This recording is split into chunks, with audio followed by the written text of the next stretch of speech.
មូលដ្ឋាននេះគឺជាមូលដ្ឋានមួយដែលបើមិនទាំងមូលក៏នឹងឲ្យមកផ្នែកណាមួយទៅឲ្យកងទ័ព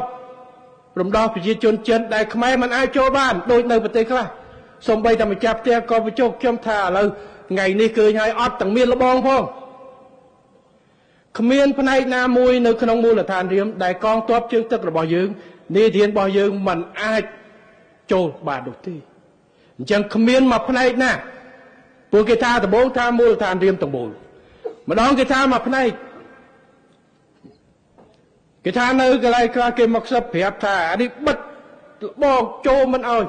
អត់ទេលបងក៏គ្មានផងមូលដ្ឋានរៀមគឺសិតជាមូលដ្ឋានរៀមតែមួយជាការគ្រប់គ្រងរបស់កម្ពុជាផ្នែកមួយនៃការវឹកវើបដោះបដាជាមួយភាគីមិត្តយើងមាននៅមកកាលនោះគឺជាមជ្ឈមណ្ឌលវឹកវើពហុសាសន៍នៅទីនោះចឹងកងទ័ពមិត្តណាចូលមកគឺយើងនឹងទៅពេលដែលធ្វើការវឹកវើគាត់នឹងនៅក្នុងនោះគាត់គ្រប់គ្រងវាធម្មតាទេពេលដែលចប់វគ្គវឹកវើគេចេញជារបស់យើងនេះគឺជាការកសាងមូលដ្ឋាន